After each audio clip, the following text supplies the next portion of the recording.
And now, a mockumentary about a filmmaker.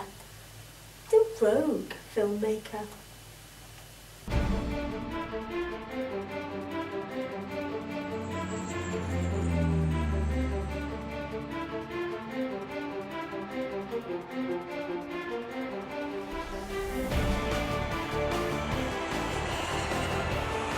This documentary will take you on a journey to a small town called Kidderminster. Better known for Sir Rowland Hill, the inventor of the penny black. Carpet manufacturing and Kidderminster Harriers, the local soccer team. However, our reasons for being here is not for any of that, but to uncover the truth about a little-known rogue filmmaker by the name of Baz Hansher.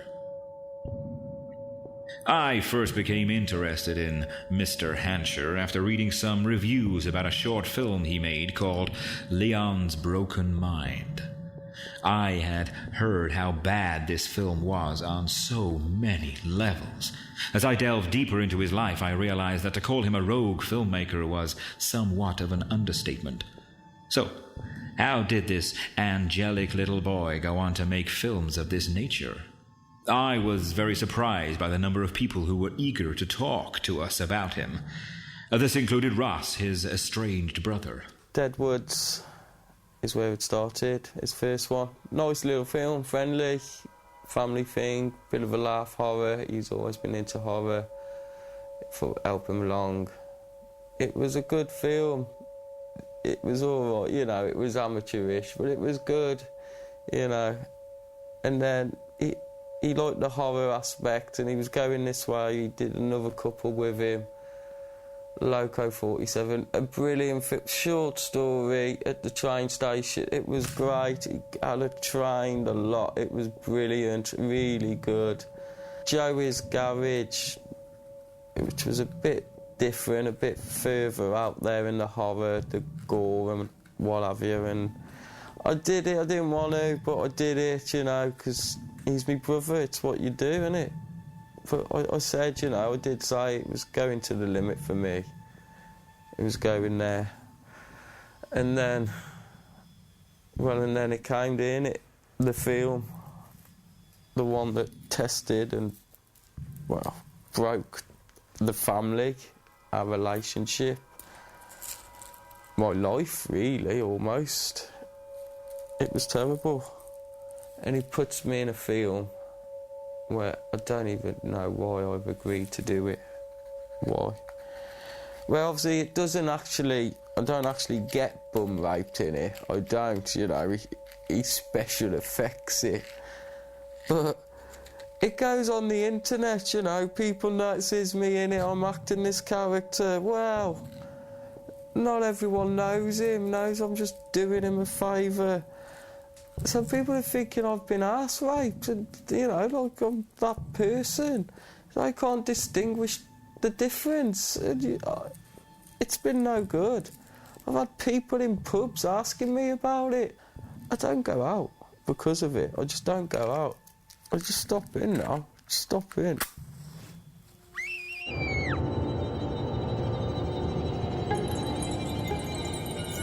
The Kidderminster Killer made its debut showing at the Boar's Public House in Kidderminster.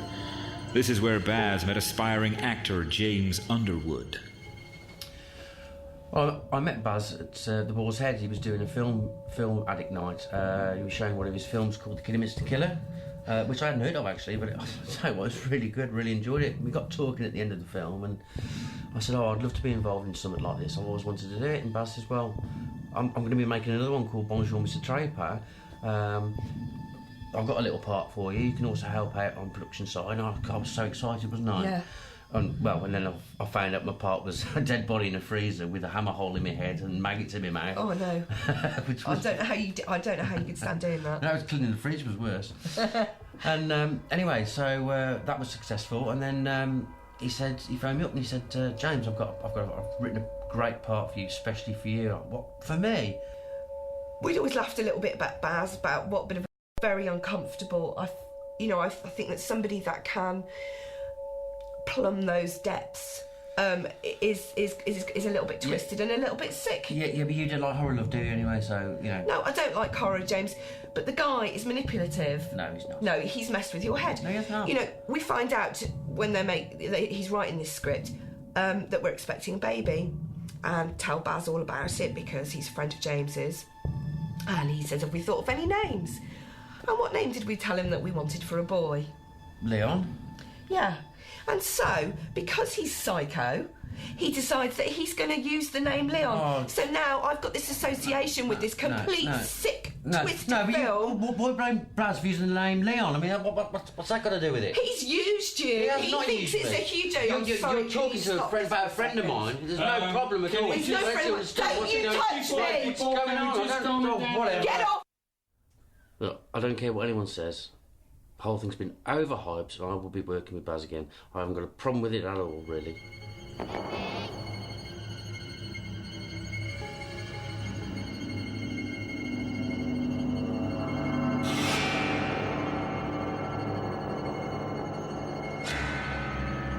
Dark storm clouds started to gather for Baz at this stage as he made big promises of fame and fortune to his friends and family in exchange for them to agree to work for him. However, these promises were shattered along with their lives. Baz promised us everything, but nothing really happened, so I'm back lollipopping and not acting. As autumn came and Leon's Broken Mind was due for release, many people stayed away from its premiere due to the reputation of its deranged director. Hiya, I'm Kim Ward and I played the part of the pregnant woman in Leon's Broken Mind. The film was very gory and it was good, but it's not what I'm used to. Baz is a bit of a nightmare to work for, but I get on well with him. He's a bit misunderstood really because nobody really knows why he's so psychotic.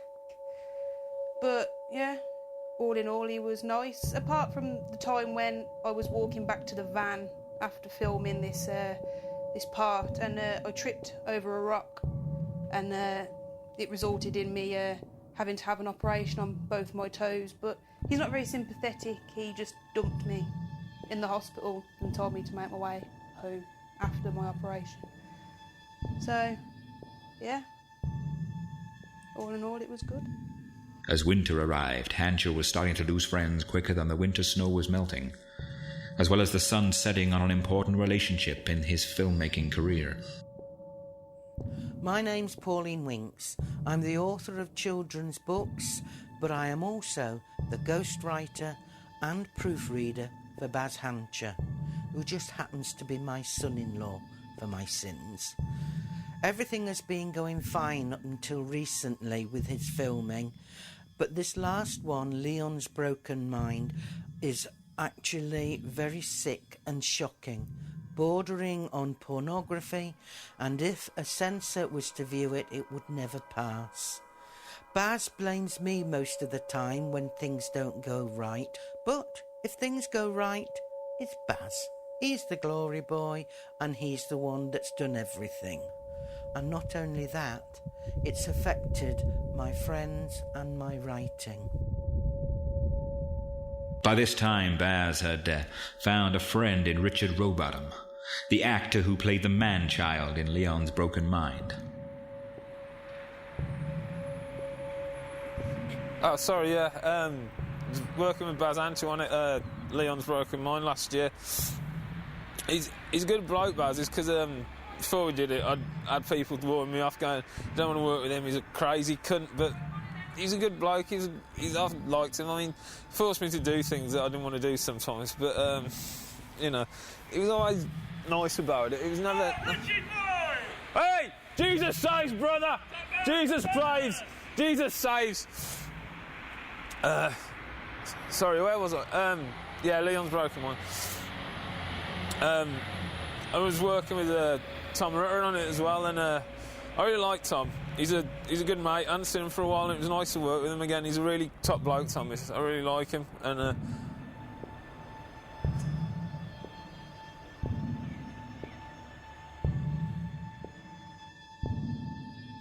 both Richard and Baz have at least one thing in common. They are despised by their contemporaries, including fellow filmmaker and former friend Tom Rutter.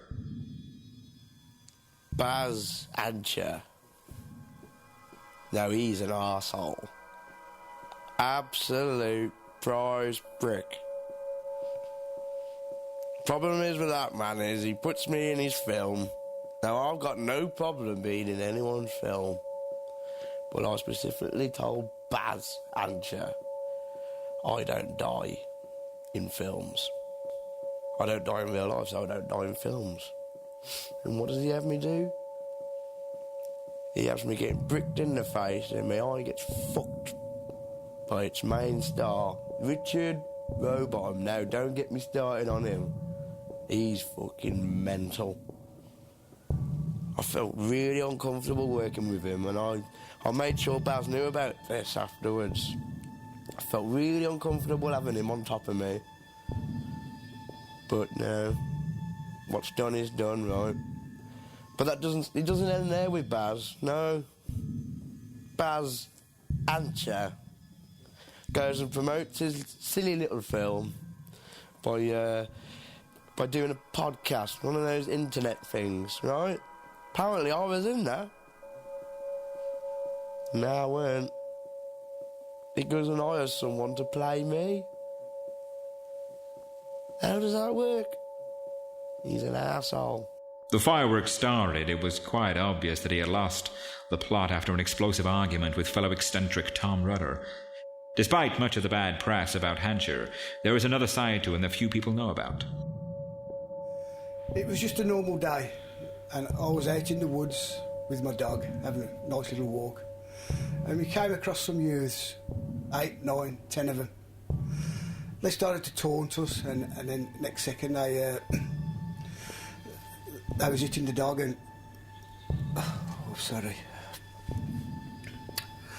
They actually killed my dog, and then they was having a go at me, and next second there was Barry Ancher, who I didn't know at the time, was out doing some filming, and he came across and helped me, and he saved my life that day.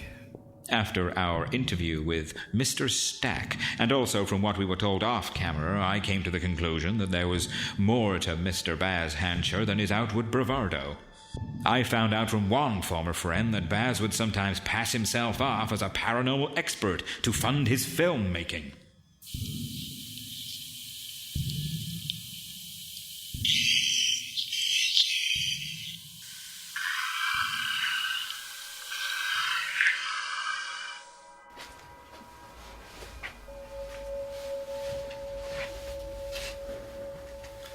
Did you get that?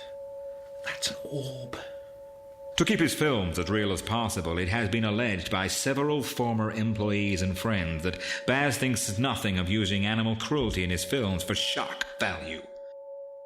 We put these allegations to Baz, who vehemently denied any wrongdoing. Furthermore, Baz Hancher has threatened the producers of this documentary with legal action if we make any further inquiries. Baz Hancher. Don't talk to me about Baz Hancher. I used to breed rabbits. He bought a rabbit off me. I thought he was going to love it and treat it as a pet. He cut its throat in one of his fucking films, man.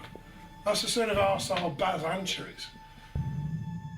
So, is Baz all that he seems? Is he the devil as most of us would believe? Or is he just a rogue filmmaker who will stop at nothing to get his films made? He declined any direct interview with us as he claimed we were trying to paint him in a bad light. I've become a loner, as if I should be in one of his films. And that isn't the way it was meant to be. No way. Barry Ancher. Baz Ancher, I call him. He's Barry Ancher to me. I'll never forgive or forget him. Thanks for nothing, Barry Ancher. Thanks for nothing. Would I do it again? No, it's caused too much trouble. In my eyes, he's nothing but an animal killer. Right, when you see that big shot director Baz Ancher, you take this interview, shove it so far up his fucking arse that he chokes on my words. Yeah, Baz is good. Baz is good. You got any change for the buzz? For me, Baz Ancher is a real lifesaver. As far as I'm concerned, if I never see Baz again, it'll be too soon. James hasn't worked with him for a while, and if I have anything to do with it, I won't be working with him again. And my concerns are so great that I actually think that he should be reported to the authorities. Because, frankly, a man who's that sick and that twisted that can put something like that on film, I wouldn't be surprised if he was doing stuff like that in real life. So, we will leave the small, unobtrusive town of Kidderminster, none the wiser than when we started. One thing is for sure, I will definitely be watching out for what Mr. Baz Ancher is up to next. What do I say to people who don't like me, don't like my films, and people who say I should stay in the past? Well, don't worry about it. It's not war, it's just the end of love.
Don't forget to tune in again tomorrow.